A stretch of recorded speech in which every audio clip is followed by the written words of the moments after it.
आप सुन रहे हैं जगत गुरु तत्वदर्शी संत रामपाल जी महाराज द्वारा लिखित पुस्तक ज्ञान गंगा का पेज नंबर 153।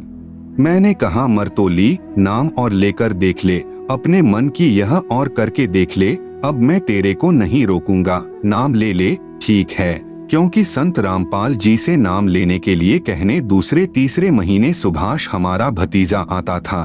कहता था ताई नाम ले लो नहीं तो मरोगे। मैं कहता था कि कोई डॉक्टर छोड़ा नहीं, हम बालाजी आदि सभी तांत्रिकों के पास सिर मार लिया तो आपका संत क्या ले रहा है। परंतु तंग आकर कहीं बात नहीं बनी तब नाम लेने भेज दी, क्योंकि मैं भी अपने परिवार के आश्रम में जाने के सख्त विरुद्ध था। 16 जनवरी 2003 में नाम लिया और गहरी नजर गीता में नामक पुस्तक साथ लेकर आई। 1 महीने में जैसे दीपक में तेल डाल दिया, इस प्रकार रोशनी हो गई। हर महीने 3 किलो वजन बढ़ने लगा। मेरी पत्नी के नाम लेने से ही मेरे बड़े लड़के को भी बगैर नाम लिए ही अच्छी नींद आने लगी। तभी उसने अपनी पत्नी को नाम दिलवाया। फिर मैंने गहरी नजर गीता में पुस्तक पढ़ी, तब मैं भी गहराई में गया तो पाया कि ऐसा ज्ञान कभी नहीं पढ़ा व सुना था, और मैंने भी अप्रैल 2003 में नाम लिया। आज मेरे घर में सभी बड़े से बच्चे तक ने नाम ले लिया है। जब वह बीमारी होती थी तब सारा घर कांप उठता था। लड़ाई झगड़ा, नौकरी में विवाद, डॉक्टर का आना जाना या मेडिकल में इमरजेंसी में लेकर पहुंचते थे। आज हमारा घर स्वर्ग के समान है और सतलोक जाने की इच्छा है। 1 महीना पहले स्वपन में परमेश्वर कबीर साहेब जी गुड़गांव सेक्टर 57 में प्लॉट बुक कर गए। जब द्रा निकला तो वही प्लॉट नंबर मिला जो स्वपन में कबीर परमेश्वर ने बताया था। सुबह समाचार पत्र पढ़ा तो वही प्लॉट नंबर अलॉट था। हमारे यहाँ ऐसी बीमारी थी कि कोई भी इतना दुखी नहीं होगा जो हम थे। अब संत रामपाल दास जी महाराज से उपदेश प्राप्त करने के पश्चात बहुत थोड़े दिनों में हम बहुत सुखी हैं। मेरे घर पर जिन्न यानी जिंद प्रकट हुआ। उसने कहा मैं आपके आश्रम में जाता हूँ, सब कुछ देखकर आता हूँ, परंतु मैं शीशों में नहीं जाता जहाँ संत जी बैठकर सत्संग करते हैं, क्योंकि मैंने सब बातों का पता है। अगर वहाँ जाऊंगा तो मेरी पिटाई बनेगी, इसलिए मैं वापस बाहर आ जाता हूँ। और तुम कहीं तांत्रिकों के पास क्या, चाहे बालाजी गए, मैं अंदर जाया ही नहीं करता, बाहर रह जाता हूँ। मेरे को कोई बांधने वाला नहीं है। मेरे साथी डरपोक थे, वह भाग गए, मैं नहीं जाऊंगा। मेरे को पढ़कर छोड़ रखा है। मैंने तेरे घर व तेरी लड़की के घर की ईंट से ईंट बजानी है। मैं इस प्रकार पढ़कर छोड़ रखा हूँ कि एक के बाद एक सभी के विनाश का नंबर आएगा, चाहे कहीं भी भाग लो। कुछ दिन के बाद वही प्रेत घर में फिर प्रकट हुआ और जोर जोर से बोलने लगा, कहाँ है तेरा गुरु रामपाल, कहाँ है तेरा मालिक कबीरदेव यानी कबीर परमेश्वर। जब भी वह प्रकट होता था मनुष्य की तरह बातचीत करता था। आप सुन रहे हैं जगत गुरु तत्वदर्शी संत रामपाल जी महाराज द्वारा लिखित पुस्तक ज्ञान गंगा का पेज नंबर 154। तभी मेरी पत्नी हमारे घर पर बने पूजा स्थल पर चली गई और दंडवत प्रणाम किया। तभी जिंद यानी प्रेत की पिटाई आरंभ हो गई और कहने लगा, क्या पिटाई करते हो, इन दीवारों को अब गिरा दूंगा। उसकी अच्छी पिटाई हुई। वो कहने लगा, हाय ये तो दीवार नहीं लोहे का जाल है, सरिये हैं। ये मालिक रामपाल जी कहाँ से आ गए, ये तो बरवाला सत्संग करने गए हुए थे। उस दिन संत रामपाल जी महाराज बरवाला जिला हिसार में सत्संग करने गए हुए थे। मैं तो इसलिए आया था कि मालिक यहाँ पर है ही नहीं। जिंद ने कहा कि मैं आया था तुम्हारी ईंट से ईंट बजाने, परंतु मेरी ईंट से ईंट बस गई। मेरे को नरक में डालेंगे, मैं चला जाऊंगा, मुझे छुड़वा दो। करौंथा आश्रम में संत रामपाल जी बैठे हैं। इनको आदमी मत समझना, पूर्ण परमात्मा आए हुए हैं। इनको मत छोड़ देना, नहीं तो खता खा जाओगे। ऐसे ही खेड़ा कचनी वाला पंडित भी इलाज करता था। जब मैं खेड़ा कंचनी में गया तो उस पंडित ने बताया कि आपका परिवार एक के बाद एक करके खत्म हो जाएगा। मैंने नहीं मानी, परंतु शाहपुर में ही भाई की लड़कियों की शादी कर रखी है तथा वह पंडित भी शाहपुर का ही है। फिर पंडित जी ने हमारे चौधरी को बताया कि रोहतक वाले चौधरी रामकुमार के यहाँ बहुत खतरनाक बीमारी है और सारा परिवार नष्ट हो जाएगा, उनको बुलाकर लाओ। तब हमारे चौधरी साहब ने बटेऊ को मेरे पास भेजा। हमारे बटेऊ जिले सिंह ने बताया और वह साथ लेकर गया। बुलाना तो आसान था, परंतु फिर इलाज बहुत मुश्किल हो गया। उसके काबू में नहीं आया। मंगल व शनिवार को रात के समय 5-5 चौकियां आती थी। उन्हें उतारता और साथ में तालाब में डाल देता। यह कार्यक्रम 4 साल तक चलता रहा, परंतु बाद में हाथ खड़े कर दिए। मैं बोहता वाला जींद एक सियाने के पास पहुंचा। उसने कहा कि तेरी बीमारी मैं काट दूंगा। आपकी बीमारी का मुझे पता है। वह हमें कई बार बालाजी भी ले गया। न उस सियाने के काबू में आया और न उसके मंदिर में, क्योंकि मंगल व शनिवार को चौकियों के आने ने उसको इतना तंग कर दिया कि वह भी हाथ खड़े कर गया। क्योंकि चौकियां जब आती थी तो मेरे पास भी संदेश आ जाता था कि रात 9 से 2 बजे तक आग जलाकर, पानी का लोटा लेकर और लाठी लेकर जागते रहना है। यह कार्यक्रम सन 1996 से 2002 तक चलता रहा। बोतावाले के पास जब चौकी आई तो उसमें एक पर्ची मिली थी। बोतावाले सियाने को कहा था कि बीच से हट जा, तेरे को 50,000 रुपए दे देंगे, नहीं तो तेरी भी खैर नहीं है। उसने डर के कारण मुझे इनकार कर दिया। मैं दिन में दिल्ली नौकरी करने जाता और रात को पहरा देता। कभी रात को डॉक्टर को बुलाकर लाता। मेरी बहुत ही दुर्दशा थी। मैं ऊपर के काम से तथा सारा परिवार बीमारी से बहुत तंग था। किसी को कहते तो मजाक करते थे, किसी ने भी साथ नहीं दिया। बहुत पैसे, लगभग 3 लाख खर्च हो गए। आप सुन रहे हैं जगत गुरु तत्वदर्शी संत रामपाल जी महाराज द्वारा लिखित पुस्तक ज्ञान गंगा का पेज नंबर 155। मेरी पत्नी चांद कौर को थायराइड हो गई थी। जनवरी 2003 में डॉक्टर ओपी गुप्ता ने थायराइड के लिए तिमारपुर दिल्ली अस्पताल में दाखिल करवाने के लिए मार्क कर दिया, परंतु वहां न जाकर मैं मेडिकल में डॉक्टर चुग इसका स्पेशलिस्ट था, उनसे इलाज करवाया। उसने कहा सारी उम्र दवा खानी पड़ेगी, परंतु अब 2003 में नाम लेने के बाद दवाई बिल्कुल समाप्त हो गई। मैंने डॉक्टर चुग को भी चेक करवाया तो हैरान हो गए, ये कैसे हुआ। सारी बातें बताई। अब मेरे लड़के व मेरी पत्नी की सभी बीमारियां बंदी छोड़ने ठीक कर दी। बड़े लड़के का नाम सुरेंद्र कुमार तथा छोटे लड़के का नाम मनोज कुमार है। दोनों हरियाणा पुलिस में नौकरी करते हैं। जब वे दोनों ही उस जिंद भूत से ग्रस्त थे, वह घाल ने भी उन पर कई बार अटैक किया, लेकिन नाम उपदेश ले रखा था, इसलिए उनको परमात्मा कबीर साहिब ने बचा लिया। तत्वदर्शी जगत गुरु संत रामपाल महाराज हमारे लिए ही अवतरित हुए हैं, क्योंकि जिस परिवार में 2 लड़के नौकरी पर दोनों में ही जिंद हो तो उस घर में क्या होगा। जिस औरत के दोनों लड़कों के साथ ऐसा खिलवाड़ हो और खुद में भी जिंद हो तो क्या जिंदगी है। जो लोग करौंथा आश्रम के बारे में ज्ञान अर्जित नहीं करते, वे लोग अंधेरे में हैं, क्योंकि पढ़ने के लिए दिमाग दिया है। पढ़िए और सोचिए कि वास्तविकता क्या है। हमारा परिवार बर्बाद हो गया था। मेरे बच्चे और मेरी पत्नी जब ठीक हो गई तभी मैंने अपने आप को सतगुरु रामपाल जी के चरणों में समर्पण कर दिया। मेरा कुछ नहीं है, ये तन मन धन सभी गुरु जी के चरणों में समर्पित करता हूँ। मेरी लड़की ने व दामाद ने भी नाम ले लिया। आज मेरी बेटी का घर भी स्वर्ग हो गया है। मेरा दामाद शराब पीता था, उसने शराब भी त्याग दी। मेरी लड़की की प्रमोशन, प्लॉट, मकान आदि चंद दिनों में ही प्राप्त हो गए तथा सबकी मौज हो रही है।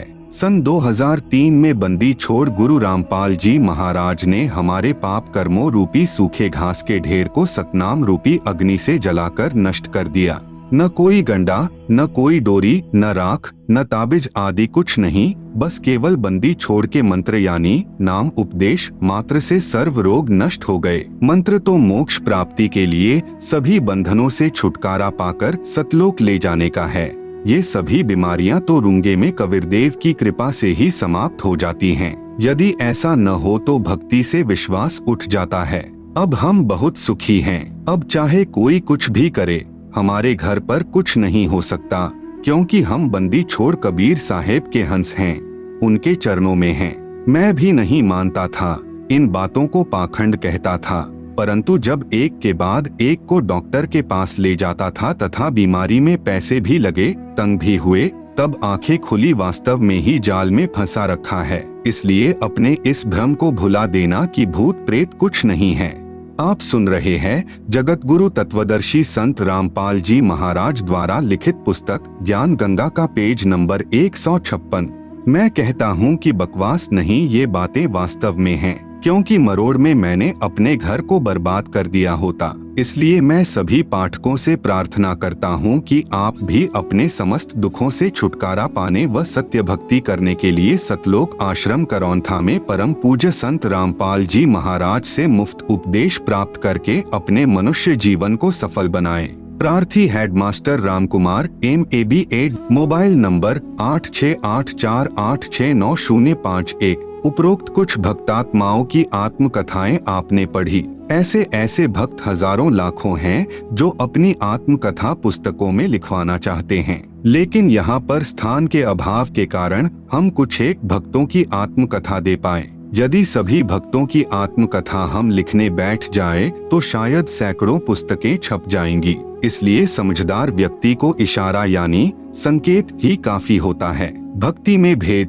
भक्ति में बहुत भेद होता है। आप चाहे किसी देव देवी की भक्ति करें, उसका फल अवश्य मिलेगा जो कि नाशवान होगा, लेकिन मुक्ति नहीं हो पाएगी और पाप कर्म भी समाप्त नहीं होंगे जिन्हें भोगने के लिए बार बार जन्म लेते रहना पड़ेगा। मुक्ति तो केवल पूर्ण संत की शरण में जाकर अर्थात उनसे नाम उपदेश लेकर पूर्ण परमात्मा की भक्ति करने से ही हो पाएगी, अन्यथा नहीं। ये संसार समझदा नाही, कहंदा श्याम दोपहरेनु, गरीबदास ये वक्त जात है, रोवेगो इस पहरेनु। आप सुन रहे हैं जगत गुरु तत्वदर्शी संत रामपाल जी महाराज द्वारा लिखित पुस्तक ज्ञान गंगा का पेज नंबर 157। कबीर साहेब जी की काल से वार्ता। जब परमेश्वर ने सर्व ब्रह्मांडों की रचना की और अपने लोक में विश्राम करने लगे, उसके बाद हम सभी काल के ब्रह्मांड में रहकर अपना किया हुआ कर्मदंड भोगने लगे और बहुत दुखी रहने लगे, सुख व शांति की खोज में भटकने लगे और हमें अपने निज घर सतलोक की याद सताने लगी तथा वहां जाने के लिए भक्ति प्रारंभ की। किसी ने चारों वेदों को कंठस्थ किया तो कोई उग्र तप करने लगा और हवन यज्ञ ध्यान समाधि आदि क्रियाएं प्रारंभ की, लेकिन अपने निज घर सतलोक नहीं जा सके, क्योंकि उपरोक्त क्रियाएं करने से अगले जन्मों में अच्छे समृद्ध जीवन को प्राप्त होकर जैसे राजा महाराजा, बड़ा व्यापारी, अधिकारी, देव महादेव, स्वर्ग महास्वर्ग आदि वापस लख 84 भोगने लगे। बहुत परेशान रहने लगे और परमपिता परमेश्वर से प्रार्थना करने लगे कि हे दयालु, हमें निज घर का रास्ता दिखाओ।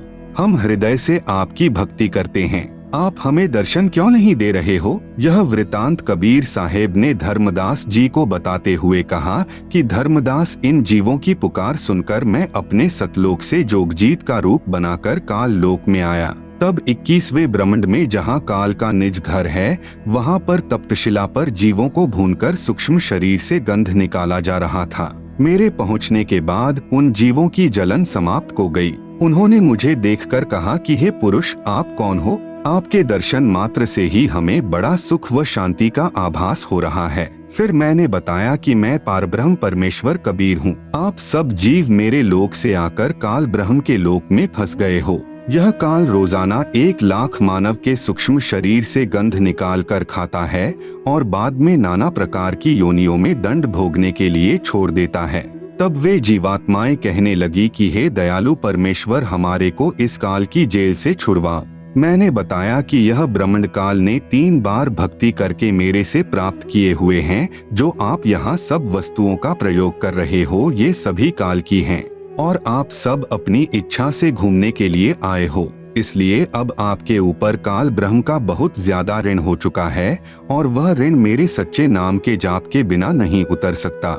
जब तक आप ऋण मुक्त नहीं हो सकते, तब तक आप काल ब्रह्म की जेल से बाहर नहीं जा सकते। इसके लिए आपको मुझसे नाम उपदेश लेकर भक्ति करनी होगी, तब मैं आपको छुड़वा कर ले जाऊंगा। हम यह वार्ता कर ही रहे थे कि वहाँ पर काल ब्रह्म प्रकट हो गया और उसने बहुत क्रोधित होकर मेरे ऊपर हमला बोला। मैंने अपनी शब्द शक्ति से उसको मूर्छित कर दिया। फिर कुछ समय बाद वह होश में आया, मेरे चरणों में गिरकर क्षमा याचना करने लगा और बोला कि आप मुझसे बड़े हो, मुझ पर कुछ दया करो और यह बताओ कि आप मेरे लोक में क्यों आए हो। तब मैंने काल पुरुष को बताया कि कुछ जीवात्माएं भक्ति करके अपने निज घर सतलोक में वापस जाना चाहती हैं। आप सुन रहे हैं जगत गुरु तत्वदर्शी संत रामपाल जी महाराज द्वारा लिखित पुस्तक ज्ञान गंगा का पेज नंबर 158। उन्हें सतभक्ति मार्ग नहीं मिल रहा है।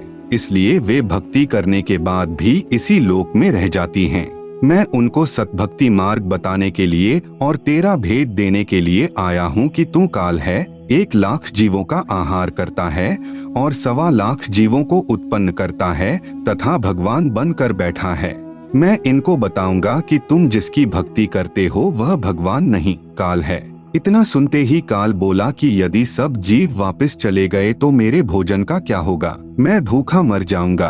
आपसे मेरी प्रार्थना है कि 3 युगों में जीव कम संख्या में ले जाना और सबको मेरा भेद मत देना कि मैं काल हूँ, सबको खाता हूँ। जब कलयुग आए तो चाहे जितने जीवों को ले जाना। ये वचन काल ने मुझसे प्राप्त कर लिए। कबीर साहेब ने धर्मदास को आगे बताते हुए कहा कि सतयुग, त्रेतायुग, द्वापर युग में भी मैं आया था और बहुत जीवों को सतलोक लेकर गया, लेकिन इसका भेद नहीं बताया। अब मैं कलयुग में आया हूँ और काल से मेरी वार्ता हुई है। काल ब्रह्म ने मुझसे कहा कि अब आप चाहे जितना जोर लगा लेना, आपकी बात कोई नहीं सुनेगा। प्रथम तो मैंने जीव को भक्ति के लायक ही नहीं छोड़ा है। उनमें बीड़ी, सिगरेट, शराब, मांस आदि दुर्व्यसन की आदत डालकर इनकी वृत्ति को बिगाड़ दिया है।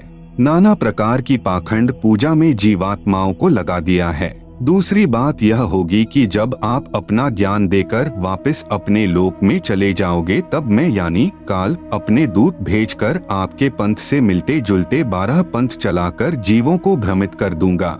महिमा सतलोक की बताएंगे, आपका ज्ञान कथेंगे, लेकिन नाम जाप मेरा करेंगे, जिसके परिणाम स्वरूप मेरा ही भोजन बनेंगे। यह बात सुनकर कबीर साहेब ने कहा कि आप अपनी कोशिश करना, मैं सतमार्ग बताकर ही वापस जाऊंगा और जो मेरा ज्ञान सुन लेगा वह तेरे बहकावे में कभी नहीं आएगा। सतगुरु कबीर साहेब ने कहा कि हे निरंजन, यदि मैं चाहूँ तो तेरे सारे खेल को क्षण भर में समाप्त कर सकता हूँ, परंतु ऐसा करने से मेरा वचन भंग होता है। यह सोचकर मैं अपने प्यारे हंसों को यथार्थ ज्ञान देकर शब्द का बल प्रदान करके सतलोक ले जाऊंगा और कहा कि सुनो धर्मराया, हम संखो हंसा पद परसाया, जिन लीन्हा हमरा प्रवाना, सो हंसा हम किए अमाना। पवित्र कबीर सागर में जीवों को भूल भूलैया में डालने के लिए तथा अपनी भूख को मिटाने के लिए तरह तरह के तरीकों का वर्णन। 12 पंथ करूं मैं साजा, नाम तुम्हारा ले करूं आवाजा। 12 यम संसार पठो, नाम तुम्हारे पंथ चलै हो। प्रथम दूत मम प्रगटे जाई, पीछे अंश तुम्हारा आई। यही विधि जीवन को भ्रमाऊं, पुरुष नाम जीवन समझाऊं। 12 पंथ नाम जो लहे, सो हमरे मुख आन समय है। कहा तुम्हारा जीव नहीं माने, हमारी ओर हो बात बखाने। आप सुन रहे हैं जगत गुरु तत्वदर्शी संत रामपाल जी महाराज द्वारा लिखित पुस्तक ज्ञान गंगा का पेज नंबर 159। मैं दृढ़ फंदा रची बनाई, जामे जीव रहे उर्झाई। देवल देव पाषाण पूजाई, तीर्थ व्रत जप तप मन लाई। यज्ञ होम अरुनेम अचारा, और अनेक फंद में डारा। जो ज्ञानी जाओ संसारा, जीव न माने कहा तुम्हारा। सतगुरु वचन, ज्ञानी कहे सुनो अन्यायी, काटो फंद जीव ले जाई। जेतिक फंद तुम रचे विचारी, सत्य शब्द तय सबे बिंडारी। जौन जीव हम शब्द दृढ़ावे, फंद तुम्हारा सकल मुकावे। चौका कर प्रवाना पाई, पुरुष नाम तिही देव चिन्हाई। ताके निकट काल नहीं आवे, संधि देखी ताखा सिर नावे। उपरोक्त विवरण से सिद्ध होता है कि जो अनेक पंथ चले हुए हैं, जिनके पास कबीर साहेब द्वारा बताया हुआ सतभक्ति मार्ग नहीं है, ये सब काल प्रेरित हैं। अतः बुद्धिमान को चाहिए कि सोच विचार कर भक्ति मार्ग अपनाए, क्योंकि मनुष्य जन्म अनमोल है, यह बार बार नहीं मिलता। कबीर साहेब कहते हैं कि कबीर मानुष जन्म दुर्लभ है, मिले न बारंबार। तरुवर से पत्ता टूट गिरे, बहुर न लगता डारी। आप सुन रहे हैं जगत गुरु तत्वदर्शी संत रामपाल जी महाराज द्वारा लिखित पुस्तक ज्ञान गंगा का पेज नंबर 160। विश्व विजेता संत रामपाल जी महाराज की अध्यक्षता में हिंदुस्तान विश्व धर्म गुरु के रूप में प्रतिष्ठित होगा। संत रामपाल जी के विषय में नास्त्रेदमस की भविष्यवाणी फ्रेंच यानी फ्रांस देश के नास्त्रेदमस नामक प्रसिद्ध भविष्यवक्ता ने सन यानी ईसवी संबत 1555 में 1000 श्लोकों में भविष्य की सांकेतिक सत्य भविष्यवाणियां लिखी हैं। 100 श्लोकों के 10 शतक बनाए हैं, जिनमें से अब तक सर्व सिद्ध हो चुकी हैं। हिंदुस्तान में सत्य हो चुकी भविष्यवाणियों में से नंबर 1, भारत की प्रथम महिला प्रधानमंत्री बहुत प्रभावशाली व कुशल होगी। यह संकेत स्वर्गीय श्रीमती इंदिरा गांधी की ओर है तथा उनकी मृत्यु निकटतम रक्षक द्वारा होना लिखा था, जो सत्य हुई। नंबर 2, उसके पश्चात उन्हीं का पुत्र उनका उत्तराधिकारी होगा और वह बहुत कम समय तक राज्य करेगा तथा आकस्मिक मृत्यु को प्राप्त होगा, जो सत्य सिद्ध हुई। पूर्व प्रधानमंत्री स्वर्गीय श्री राजीव गांधी जी के विषय में। नंबर 3, संत रामपाल जी महाराज के विषय में भविष्यवाणी नास्त्रेदमस द्वारा जो विस्तार पूर्वक लिखी है। नंबर 1, अपनी भविष्यवाणी के शतक 5 के अंत में तथा शतक 6 के प्रारंभ में नास्त्रेदमस जी ने लिखा है कि आज अर्थात ईसवी संबत यानी सन 1555 से ठीक 450 वर्ष पश्चात अर्थात सन 2006 में एक हिंदू संत यानी शायरन प्रकट होगा, अर्थात सर्व जगत में उसकी चर्चा होगी। उस समय उस हिंदू धार्मिक संत यानी शायरन की आयु 50 व 60 वर्ष के बीच होगी। परमेश्वर ने नास्त्रेदमस को संत रामपाल जी महाराज के अधेड़ उम्र वाले शरीर का साक्षात्कार करवाकर चलचित्र की भांति सारी घटनाओं को दिखाया और समझाया। श्री नास्त्रेदमस जी ने 16वीं सदी को प्रथम शतक कहा है, इस प्रकार 5वां शतक 20वीं सदी हुआ। नास्त्रेदमस जी ने कहा है कि वह धार्मिक हिंदू नेता अर्थात संत यानी शायरन 5वें शतक के अंत के वर्ष में अर्थात सन यानी ईसवी संबत 1999 में घर घर सत्संग करना त्याग कर अर्थात चौखटों को लांघ कर बाहर आएगा तथा अपने अनुयायियों को शास्त्र विधि अनुसार भक्ति मार्ग बताएगा। उस महान संत के बताए मार्ग से अनुयायियों को अद्वितीय आध्यात्मिक और भौतिक लाभ होगा। उस तत्वदृष्टा हिंदू संत के द्वारा बताए शास्त्र प्रमाणित तत्व ज्ञान को समझकर परमात्मा चाहने वाले श्रद्धालु ऐसे अचंभित होंगे जैसे कोई गहरी नींद से जागा हो। उस तत्वदृष्टा हिंदू संत द्वारा सन 1999 में चलाई आध्यात्मिक क्रांति ईसवी संबत 2006 तक चलेगी। तब तक बहुसंख्या में परमात्मा चाहने वाले भक्त तत्व ज्ञान समझकर अनुयायी बनकर सुखी हो चुके होंगे। उसके पश्चात उस स्थान की चौखट से भी बाहर लांघेगा। उसके पश्चात 2006 से स्वर्ण युग का प्रारंभ होगा। आप सुन रहे हैं जगत गुरु तत्वदर्शी संत रामपाल जी महाराज द्वारा लिखित पुस्तक ज्ञान गंगा का पेज नंबर 161। नोट: प्रिय पाठक जन, कृपया पढ़ें निम्न भविष्यवाणी जो फ्रांस देश के वासी श्री नास्त्रेदमस ने की थी, जिसके विषय में मद्रास के एक ज्योतिशास्त्री के एस कृष्णमूर्ति ने कहा है कि श्री नास्त्रेदमस जी द्वारा सन 1555 में लिखी भविष्यवाणियों का यथार्थ अनुवाद सन 1998 में महाराष्ट्र में एक ज्योतिष शास्त्री करेगा। वह ज्योतिष शास्त्री नास्त्रेदमस की भविष्यवाणियों का सांकेतिक भाषा का स्पष्टीकरण कर उसमें लिखित भविष्य घटनाओं का अर्थ देकर अपना भविष्य ग्रंथ प्रकाशित करेगा। उसी ज्योतिष शास्त्री द्वारा यथार्थ अनुवादित की गई पुस्तक से अनुवादकर्ता के शब्दों में पढ़े। नंबर 1, पृष्ठ 32-33 पर ठहरो स्वर्ण युग यानी रामराज्य आ रहा है।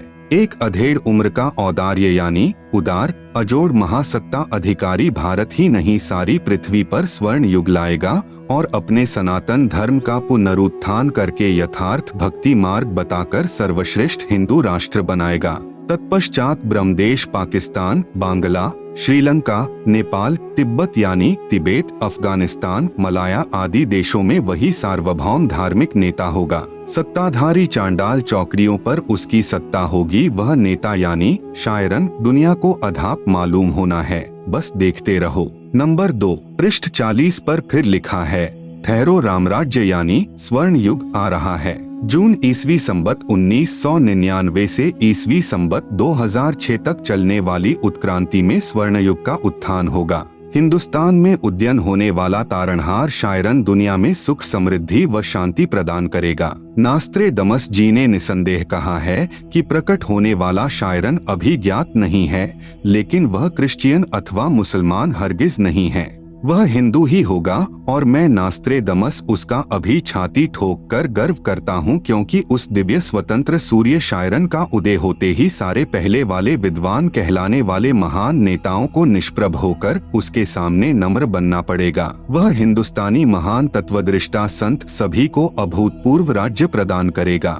वह समान कायदा समान नियम बनाएगा, स्त्री पुरुष में अमीर गरीब में, जाति और धर्म में कोई भेदभाव नहीं रखेगा, किसी पर अन्याय नहीं होने देगा। उस तत्वदर्शी संत का सर्व जनता विशेष सम्मान करेगी। माता पिता तो आदरणीय होते ही हैं, परंतु आध्यात्मिकता व पवित्रता के आधार पर उस शायरन यानी तत्वदर्शी संत का माता पिता से भी अलग श्रद्धा स्थान होगा। नास्त्रेदमस स्वयं जू वंश का था तथा फ्रांस देश का नागरिक था। उसने क्रिश्चियन धर्म स्वीकार कर रखा था। फिर भी नास्त्रेदमस ने निसंदेह कहा है कि प्रकट होने वाला शायरन केवल हिंदू ही होगा। नंबर 3, पृष्ठ 41 पर सभी को समान कायदा, नियम, अनुशासन पालन करवाकर सत्य पथ पर लाएगा। मैं यानी नास्त्रेदमस एक बात निर्विवाद सिद्ध करता हूँ, वह शायरन यानी धार्मिक नेता नया ज्ञान आविष्कार करेगा। वह सत्य मार्गदर्शन करवाने वाला तारणहार एशिया खंड में जिस देश के नाम महासागर यानी हिंद महासागर है, उसी नाम वाले यानी हिंदुस्तान देश में जन्म लेगा। आप सुन रहे हैं जगत गुरु तत्वदर्शी संत रामपाल जी महाराज द्वारा लिखित पुस्तक ज्ञान गंगा का पेज नंबर 162। वह ना क्रिश्चियन, ना मुसलमान, ना जू होगा, वह निसंदेह हिंदू होगा। अन्य भूतपूर्व धार्मिक नेताओं से महतर बुद्धिमान होगा और अजिंक्य होगा। नास्त्रेदमस भविष्यवाणी के शतक 6 श्लोक 70 में महत्वपूर्ण संकेत संदेश बता रहा है। उससे सभी प्रेम करेंगे, उसका बोलबाला रहेगा, उसका भय भी रहेगा, कोई भी अपकृत्य करना नहीं सोचेगा। उसका नाम व कीर्ति त्रिखंड में गुंजेगी, अर्थात आसमानों के पार उसकी महिमा का बोलबाला होगा। अब तक अज्ञान निद्रा में गाढ़े सोए हुए समाज को तत्व ज्ञान की रोशनी से जगाएगा। सर्व मानव समाज हड़बड़ा कर जागेगा। उसके तत्व ज्ञान के आधार से भक्ति साधना करेगा। सर्व समाज से सत्य साधना करवाएगा, जिस कारण सर्व साधकों को अपने आदि अनादि स्थान यानी सत्यलोक में अपने पूर्वजों के पास ले जाकर वहां स्थायी स्थान प्राप्त करवाएगा यानी वारिस बनाएगा। इस क्रूर भूमि यानी काल लोक से मुक्त करवाएगा, यह शब्द बोल उठेगा। नंबर 4, पृष्ठ 42-43। यह हिंसक क्रूर चंद्र यानी महाकाल कौन है, कहाँ है, यह बात शायरन यानी तत्वदर्शी संत ही बताएगा। उस क्रूर चंद्र से वह शायरन ही मुक्त करवाएगा। शायरन यानी तत्वदर्शी संत के कारकिर्द में इस भूतल की पवित्र भूमि पर यानी हिंदुस्तान में स्वर्णयुग का अवतरण होगा। फिर वह पूरे विश्व में फैलेगा। उस विश्व नेता और उसके सद्गुणों की उसके बाद भी महिमा गाई जाएगी। उसके मन की शालीनता, विनम्रता, उदारता का इतना रेल पेल बोल बाला होगा कि इससे पहले नमूद किए हुए शतक 6 श्लोक 70 के आखिरी पंक्ति में किया हुआ उल्लेख की अपना शब्द खुद ही बोल उठता है और शायरन की ही जुबान बोल रही है कि शायरन अपने बारे में बस 3 ही शब्द बोलता है, एक विजयी ज्ञाता इसके साथ और विशेषण न चिपकाए मुझे मंजूर नहीं होगा। यह पृष्ठ 42 वाला 4 उल्लेख वाणी शतक 6 श्लोक 71 है।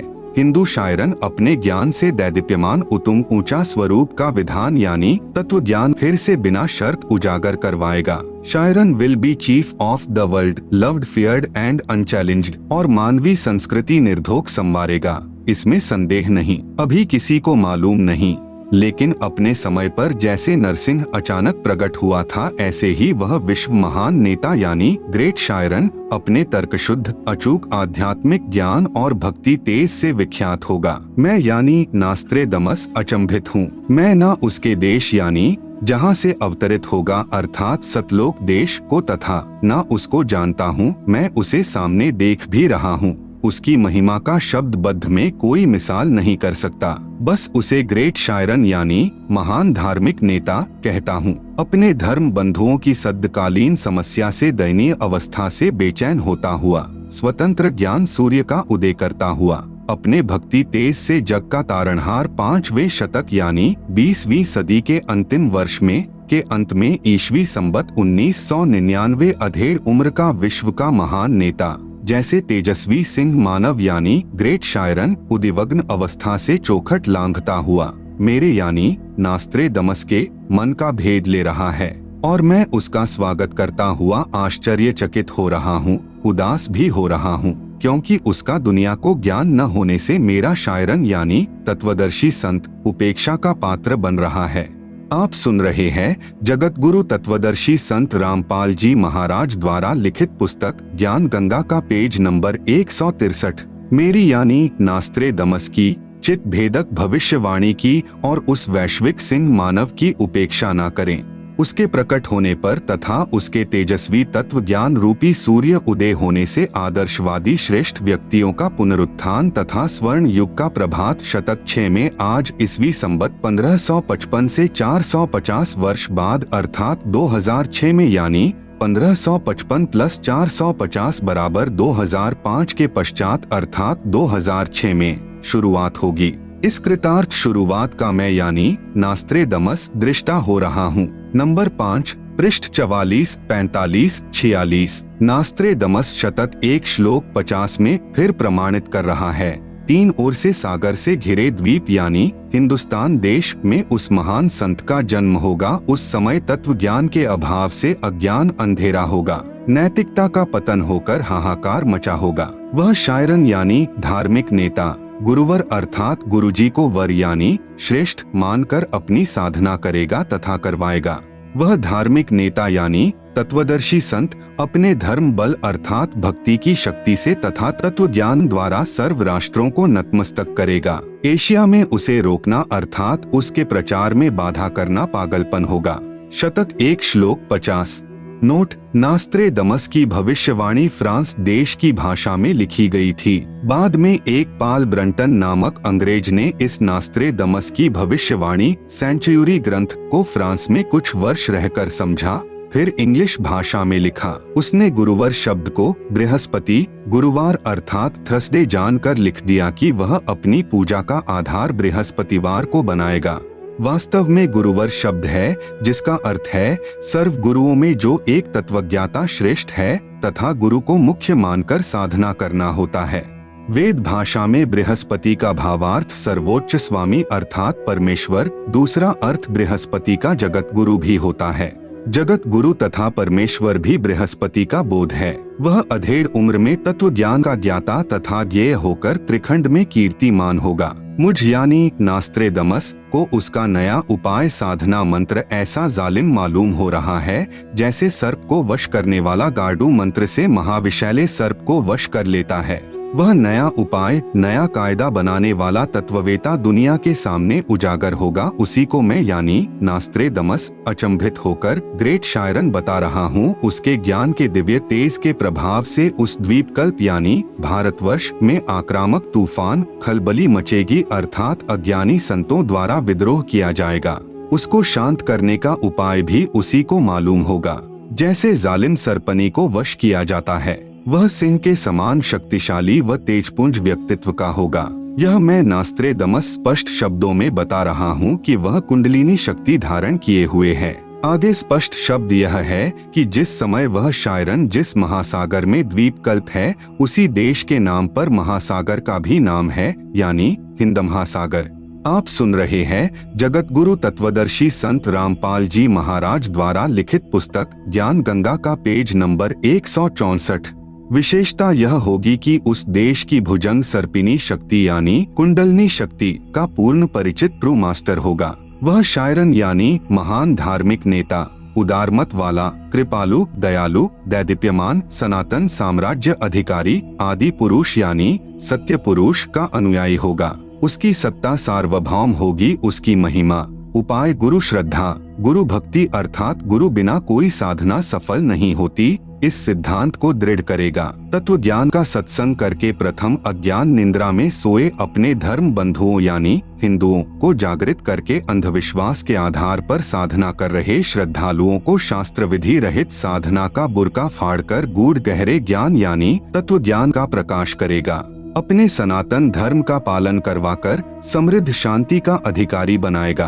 तत्पश्चात उसका तत्व ज्ञान संपूर्ण विश्व में फैलेगा। उस यानी महान तत्वदर्शी संत के ज्ञान की कोई भी बराबरी नहीं कर सकेगा अर्थात उसका कोई भी सानी नहीं होगा। उसके गूढ़ ज्ञान यानी तत्व ज्ञान के सामने सूर्य का तेज भी कम पड़ेगा। इसलिए मैं यानी नास्त्रेदमस वैश्विक सिंह महामानव इतना महान होगा कि मैं उसकी महिमा को शब्दों में नहीं बांध पाऊंगा। मैं यानी नास्त्रेदमस उस ग्रेट शायरन को देख रहा हूँ। उपरोक्त विवरण का भावार्थ है कि उस विश्व नेता को 50 वर्ष की आयु में तत्व ज्ञान शास्त्रों में प्रमाणित होगा अर्थात वह 50 वर्ष की आयु में सन 2001 में सर्व धर्मों के शास्त्रों को पढ़कर उनका ज्ञाता यानी तत्वज्ञानी होगा तथा उसके पश्चात उस तत्व ज्ञान का ज्ञेय यानी जानने योग्य परमेश्वर का ज्ञान अन्य को प्रदान करने वाला होगा तथा उसका आध्यात्मिक जन्म अमावस्या को होगा। उस समय उसकी आयु तरुण अर्थात 16, 20, 25 वर्ष की नहीं होगी, वह प्रौढ़ होगा तथा जब वह प्रसिद्ध होगा तब उसकी आयु 50 से 60 साल के मध्य होगी। नंबर 6, पृष्ठ 46-47। नास्त्रेदमस कहता है कि निसंदेह विश्व में श्रेष्ठ तत्वज्ञाता यानी ग्रेट शायरन के विषय में मेरी भविष्यवाणी के शब्दा शब्द को किसी नेताओं पर जोड़कर तर्क वितर्क करके देखेंगे तो कोई भी खरा नहीं उतरेगा। मैं यानी नास्त्रेदमस छाती ठोक कर शब्दा शब्द कह रहा हूँ, मेरा शायरन का कर्तृत्व और उसका गूढ़ गहरा ज्ञान यानी तत्वज्ञान ही सर्व की खाल उतारेगा। बस 2006 साल आने दो, इस विधान का एक एक शब्द खरा खरा समर्थन शायरन ही देगा। नंबर 7, पृष्ठ 52। नास्त्रेदमस ने अपनी भविष्यवाणी में कहा है कि 21वीं सदी के प्रारंभ में दुनिया के क्षितिज पर शायरन का उदय होगा। जो भी बदलाव होगा वह मेरी यानी नास्त्रेदमस की इच्छा से नहीं बल्कि शायरन की आज्ञा से, नीति की इच्छा से सारा बदलाव होगा ही होगा। उसमें से नया बदलाव मतलब हिंदुस्तान सर्वश्रेष्ठ राष्ट्र होगा। कई सदियों से ना देखा ऐसा हिंदुओं का सुख साम्राज्य दृष्टिगोचर होगा। उस देश में पैदा हुआ धार्मिक संत ही तत्वदृष्टा तथा जग का तारणहार जगत जेता होगा। आप सुन रहे हैं जगत गुरु तत्वदर्शी संत रामपाल जी महाराज द्वारा लिखित पुस्तक ज्ञान गंगा का पेज नंबर 165। एशिया खंडों में रामायण, महाभारत आदि का ज्ञान जो हिंदुओं में प्रचलित है उससे भी भिन्न आगे का ज्ञान उस तत्वदर्शी संत का होगा। वह सत्पुरुष का अनुयायी होगा, वह एक अद्वितीय संत होगा। नंबर 8, पृष्ठ 74। बहुत सारे संत नेता आएंगे और जाएंगे, सर्व परमात्मा के द्रोही तथा अभिमानी होंगे। मुझे यानी नास्त्रेदमस को आंतरिक साक्षात्कार उस शायरन का हुआ है। नास्त्रेदमस ने कहा है कि उस महान हिंदू धार्मिक नेता को न पहचानकर उस पर राष्ट्रद्रोह का भी आरोप लगाया जाएगा। मुझे यानी नास्त्रेदमस को दुख है कि वह महान धार्मिक नेता यानी शायरन उपेक्षा का पात्र बनाया जाएगा, परंतु हिंदुस्तान का हिंदू संत आगामी अंधकारी यानी भक्ति ज्ञान के अभाव से अंधे, प्रलयकारी यानी स्वार्थवश भाई भाई को मार रहा है, बेटा बाप से विमुख है, हिंदू हिंदू का शत्रु, मुसलमान मुसलमान का दुश्मन बना है, धुंधुकारी यानी माया की दौड़ में बेसब्रे समाज, जगत को नया प्रकाश देने वाला सर्वश्रेष्ठ जगज्जेता धार्मिक विश्व नेता की अपनी उदासी के सिवा कोई अभिलाषा नहीं होगी, अर्थात मानव उद्धार के लिए चिंता के अतिरिक्त कुछ भी स्वार्थ नहीं होगा, न अभिमान होगा। यह मेरी भविष्यवाणी की गौरव की बात होगी कि वास्तव में वह तत्वदर्शी संत संसार में अवश्य प्रसिद्ध होगा।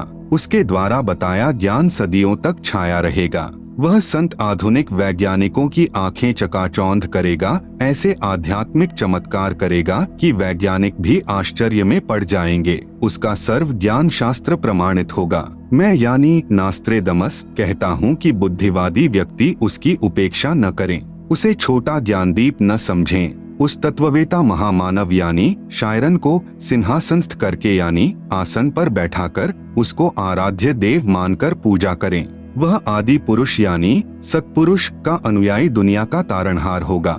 संत रामपाल जी महाराज के समर्थन में अन्य भविष्यवक्ताओं की भविष्यवाणियां।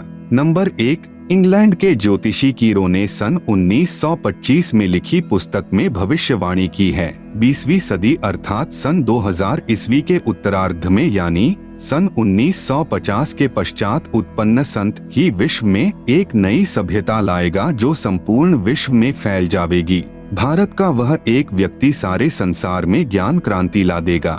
नंबर 2, भविष्यवक्ता श्री वेजिलेटिन के अनुसार 20वीं सदी के उत्तरार्ध में विश्व में आपसी प्रेम का अभाव, मानवता का ह्रास, माया संग्रह की दौड़, लूट व राजनेताओं का अन्यायी हो जाना आदि आदि बहुत से उत्पात देखने को मिलेंगे, परंतु भारत से उत्पन्न हुई शांति भ्रातृत्व भाव पर आधारित नई सभ्यता संसार में देश, प्रांत और जाति की सीमाएं तोड़कर विश्व भर में अमन व चैन उत्पन्न करेगी। नंबर 3, अमेरिका की महिला भविष्यवक्ता जीन डिक्सन के अनुसार 20वीं सदी के अंत से पहले विश्व में एक घोर हाहाकार तथा मानवता का सहार होगा। वैचारिक युद्ध के बाद आध्यात्मिकता पर आधारित एक नई सभ्यता संभवतः भारत के ग्रामीण परिवार के व्यक्ति के नेतृत्व में जमेगी और संसार से युद्ध को सदा सदा के लिए विदा कर देगी।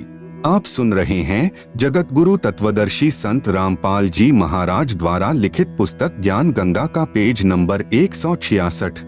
नंबर 4। अमेरिका के श्री एंडरसन के अनुसार 20वीं सदी के अंत से पहले या 21वीं सदी के प्रथम दशक में विश्व में असभ्यता का नंगा तांडव होगा। इस बीच भारत के एक देहात का एक धार्मिक व्यक्ति, एक मानव, एक भाषा और झंडा की रूपरेखा का संविधान बनाकर संसार को सदाचार, उदारता, मानवीय सेवा व प्यार का सबक देगा। यह मसीहा सन 1999 तक विश्व में आगे आने वाले हजारों वर्षों के लिए धर्म व सुख शांति भर देगा। नंबर 5। हॉलैंड के भविष्य दृष्टा श्री गेरार्ड क्राइसे के अनुसार 20वीं सदी के अंत से पहले या 21वीं सदी के प्रथम दशक में भयंकर युद्ध के कारण कई देशों का अस्तित्व ही मिट जाएगा, परंतु भारत का एक महापुरुष संपूर्ण विश्व को मानवता के एक सूत्र में बांध देगा व हिंसा, फूट, दुराचार, कपट आदि संसार से सदा के लिए मिटा देगा। नंबर 6। अमेरिका के भविष्यवक्ता श्री चार्ल्स क्लार्क के अनुसार 20वीं सदी के अंत से पहले एक देश विज्ञान की उन्नति में सब देशों को पछाड़ देगा, परंतु भारत की प्रतिष्ठा विशेषकर इसके धर्म और दर्शन से होगी, जिसे पूरा विश्व अपना लेगा। यह धार्मिक क्रांति 21वीं सदी के प्रथम दशक में संपूर्ण विश्व को प्रभावित करेगी और मानव को आध्यात्मिकता पर विवश कर देगी। नंबर 7। हंगरी की महिला ज्योतिषी बोरिस्का के अनुसार सन 2000 ईस्वी से पहले उग्र परिस्थितियों, हत्या और लूटमार के बीच ही मानवीय सद्गुणों का विकास एक भारतीय फरिश्ते के द्वारा भौतिकवाद से सफल संघर्ष के फलस्वरूप होगा, जो चिरस्थायी रहेगा। इस आध्यात्मिक व्यक्ति के बड़ी संख्या में छोटे छोटे लोग ही अनुयायी बनकर भौतिकवाद को आध्यात्मिकता में बदल देंगे। नंबर 8। फ्रांस के डॉक्टर जुलरवन के अनुसार सन 1990 के बाद यूरोपीय देश भारत की धार्मिक सभ्यता की ओर तेजी से झुकेंगे। सन 2000 तक विश्व की आबादी 640 करोड़ के आसपास होगी। भारत से उठी ज्ञान की धार्मिक क्रांति नास्तिकता का नाश करके आंधी तूफान की तरह संपूर्ण विश्व को ढक लेगी। उस भारतीय महान आध्यात्मिक व्यक्ति के अनुयायी देखते देखते एक संस्था के रूप में आत्मशक्ति से संपूर्ण विश्व पर प्रभाव जमा लेंगे। नंबर 9। फ्रांस के नास्त्रेदमस के अनुसार विश्व भर में सैनिक क्रांतियों के बाद थोड़े से ही अच्छे लोग संसार को अच्छा बनाएंगे, जिनका महान धर्मनिष्ठ विश्वविख्यात नेता 20वीं सदी के अंत और 21वीं सदी की शुरुआत में किसी पूर्वी देश से जन्म लेकर भ्रातृवृत्ति व सौजन्यता द्वारा सारे विश्व को एकता के सूत्र में बांध देगा। नास्त्रेदमस शतक 1 श्लोक 50 में प्रमाणित कर रहा है, 3 ओर से सागर से घिरे द्वीप में उस महान संत का जन्म होगा। उस समय तत्व ज्ञान के अभाव से अज्ञान अंधेरा होगा, नैतिकता का पतन होकर हाहाकार मचा होगा। आप सुन रहे हैं जगत गुरु तत्वदर्शी संत रामपाल जी महाराज द्वारा लिखित पुस्तक ज्ञान गंगा का पेज नंबर 167। वह शायरन यानी धार्मिक नेता, गुरुवर अर्थात गुरुजी को वर यानी श्रेष्ठ मानकर अपनी साधना करेगा तथा करवाएगा। वह धार्मिक नेता यानी तत्वदर्शी संत अपने धर्म बल अर्थात भक्ति की शक्ति से तथा तत्व ज्ञान द्वारा सर्व राष्ट्रों को नतमस्तक करेगा। एशिया में उसे रोकना अर्थात उसके प्रचार में बाधा करना पागलपन होगा। शतक 1 श्लोक 50, सेंचुरी 1, कन्ना 50। नंबर 10। इजराइल के प्रोफेसर हरार के अनुसार भारत देश का एक दिव्य महापुरुष मानवतावादी विचारों से सन 2000 ईस्वी से पहले आध्यात्मिक क्रांति की जड़ें मजबूत कर लेगा व सारे विश्व को उनके विचार सुनने को बाध्य होना पड़ेगा। भारत के अधिकतर राज्यों में राष्ट्रपति शासन होगा, पर बाद में नेतृत्व धर्मनिष्ठ वीर लोगों पर होगा, जो एक धार्मिक संगठन के आश्रित होंगे। नंबर 11। नॉर्वे के श्री आनंदाचार्य की भविष्यवाणी के अनुसार सन 1998 के बाद एक शक्तिशाली धार्मिक संस्था भारत में प्रकाश में आवेगी, जिसके स्वामी एक गृहस्थ व्यक्ति की आचार संहिता का पालन संपूर्ण विश्व करेगा।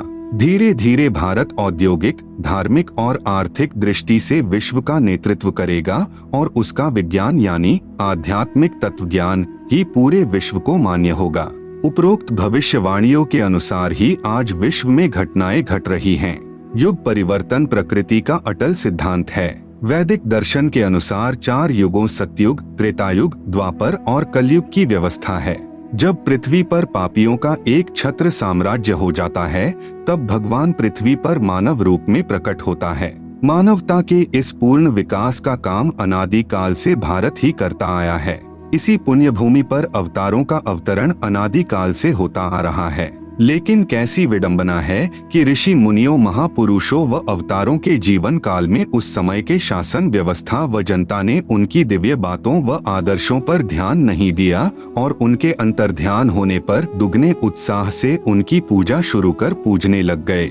यह भी एक विडंबना कि हम जीवंत और समय रहते उनकी नहीं मानते, अपितु उनका विरोध व अपमान ही करते रहे हैं। कुछ स्वार्थी तत्व जनता को भ्रमित करके परम संत को बदनाम करके बाधक बनते हैं। यह उक्ति हर युग में चरितार्थ होती आई है और आज भी हो रही है।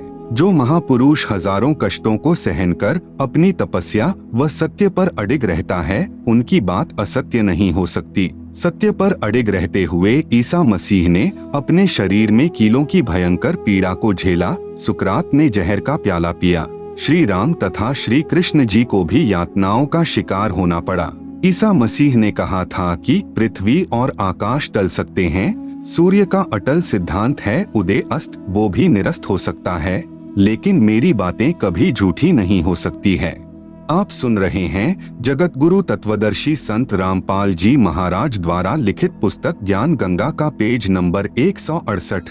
सज्जनों, यदि आज के करोड़ों मानव उस परम तत्व के ज्ञाता संत को ढूंढकर स्वीकार कर उनके बताए पथानुसार अपनी जीवन शैली को सुधार लेंगे तो पूरे विश्व में सद्भावना, आपसी भाईचारा, दया तथा सद्भक्ति का वातावरण हो जाएगा। वर्तमान का मानव बुद्धिजीवी है, इसलिए उस संत के विचारों को अवश्य स्वीकार करेगा तथा धन्य होगा। वह संत है जगत गुरु तत्वदर्शी संत रामपाल जी महाराज।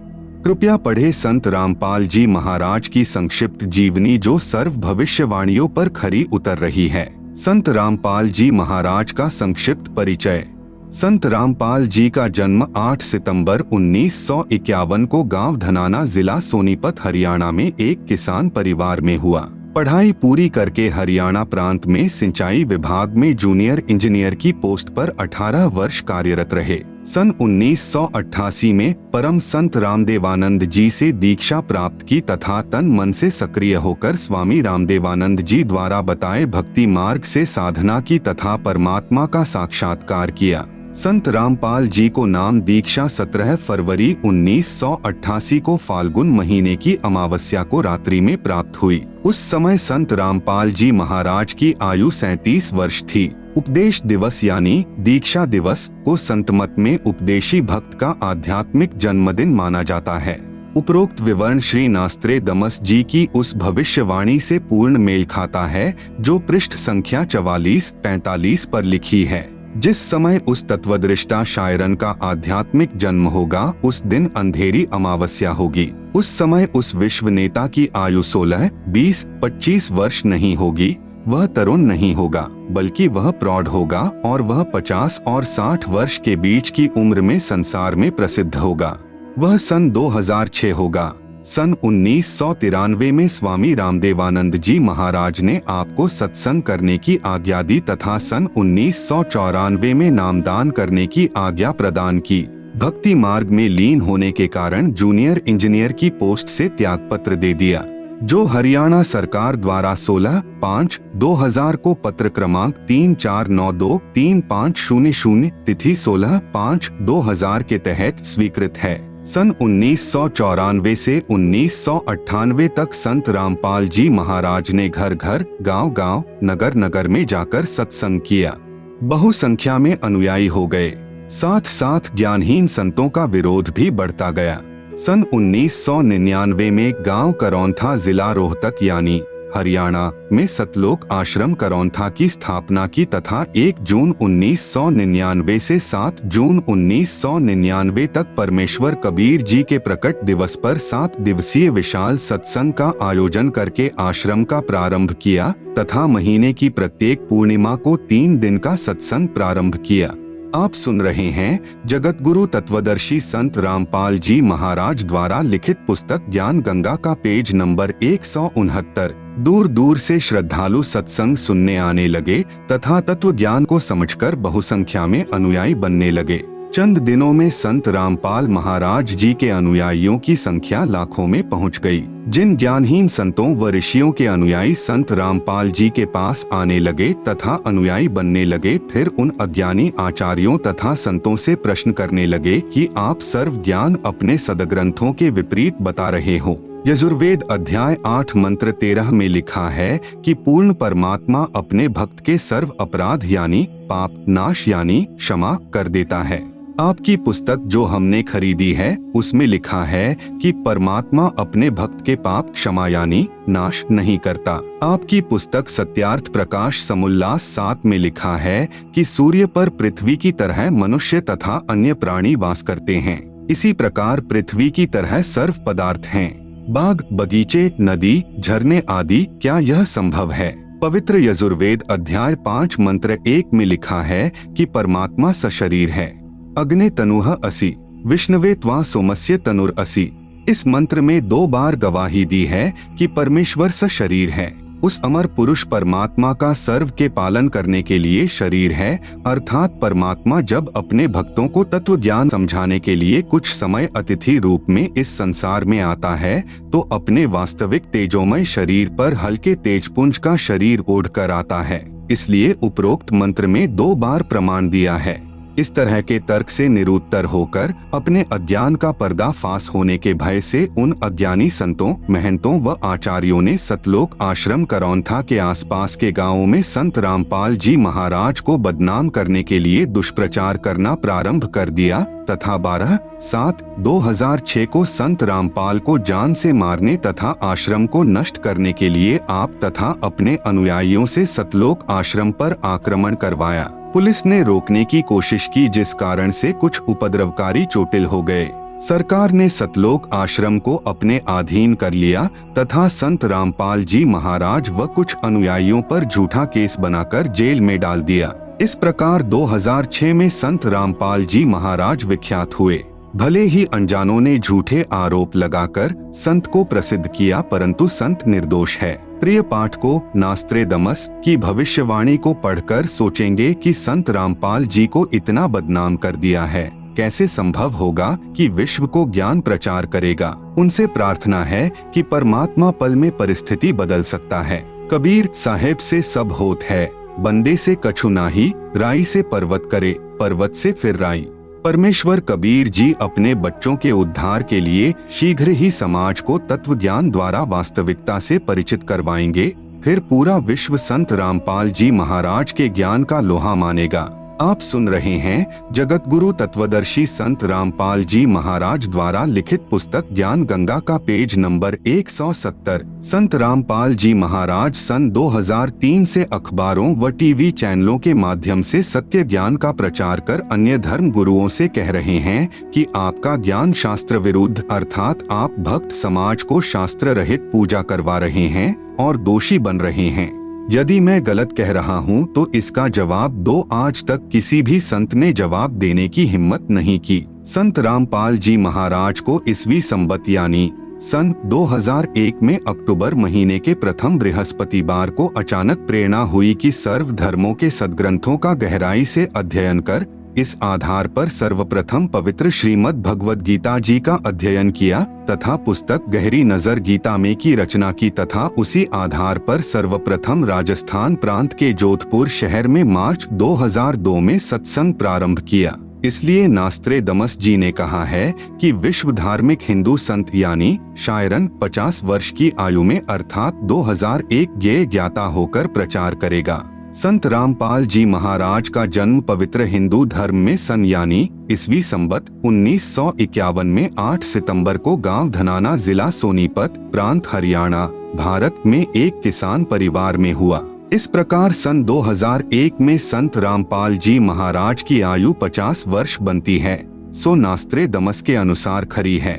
इसलिए वह विश्व धार्मिक नेता संत रामपाल जी महाराज ही हैं, जिनकी अध्यक्षता में भारतवर्ष पूरे विश्व पर राज्य करेगा। पूरे विश्व में एक ही ज्ञान भक्ति मार्ग चलेगा, एक ही कानून होगा, कोई दुखी नहीं रहेगा, विश्व में पूर्ण शांति होगी। जो विरोध करेंगे अंत में वे भी पश्चाताप करेंगे तथा तत्व ज्ञान को स्वीकार करने पर विवश होंगे और सर्व मानव समाज मानव धर्म का पालन करेगा और पूर्ण मोक्ष प्राप्त करके सतलोक जाएंगे। जिस तत्व ज्ञान के विषय में नास्त्रेदमस जी ने अपनी भविष्यवाणी में उल्लेख किया है कि उस विश्व विजेता संत के द्वारा बताए शास्त्र प्रमाणित तत्व ज्ञान के सामने पूर्व के सर्व संत निष्प्रभ यानी असफल हो जाएंगे तथा सर्व को नम्र होकर झुकना पड़ेगा। उसी के विषय में परमेश्वर कबीर बंदी छोड़ जी ने अपनी अमृत वाणी में पवित्र कबीर सागर ग्रंथ में, जो संत धर्मदास जी द्वारा लगभग 550 वर्ष पूर्व लिपिबद्ध किया गया है,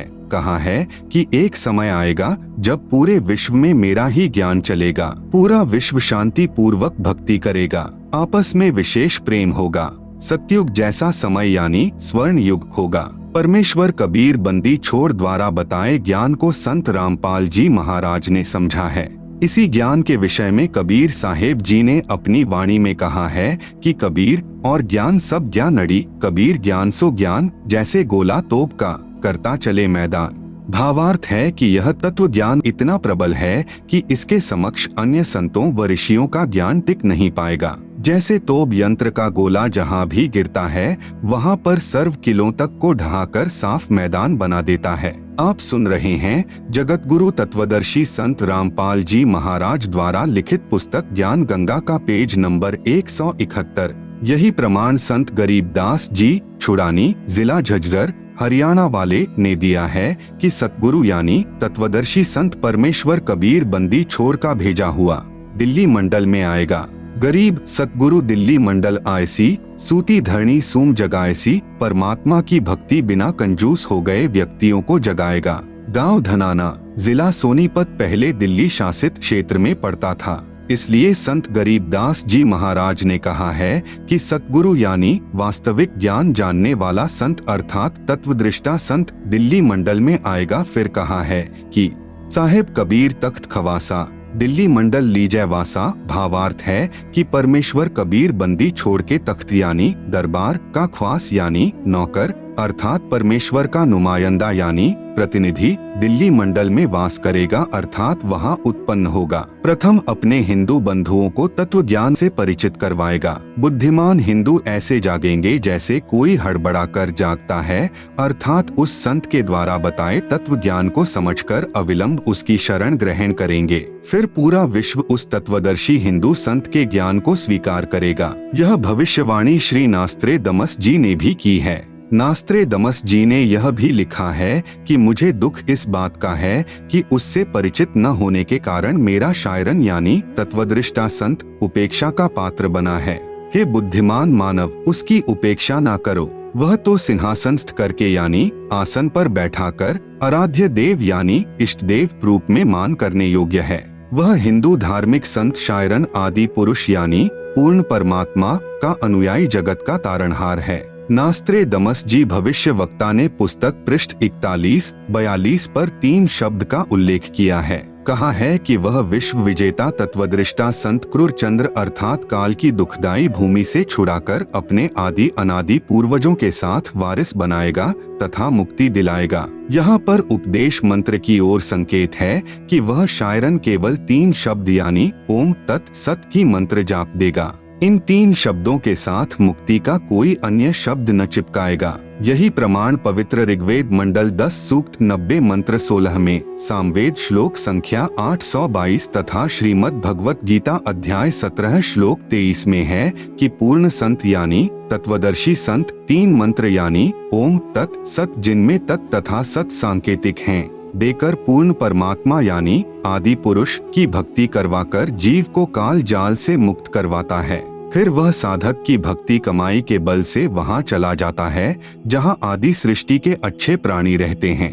जहां से यह जीव अपने पूर्वजों को छोड़कर क्रूर चंद्र यानी काल प्रभु के साथ आकर इस दुखदाई लोक में फंसकर कष्ट पर कष्ट उठा रहा है। नास्त्रेदमस जी ने यह भी स्पष्ट किया है कि मध्यकाल अर्थात पिछली पीढ़ी हिंदू धर्म का आदर्श जीवन जिएंगे।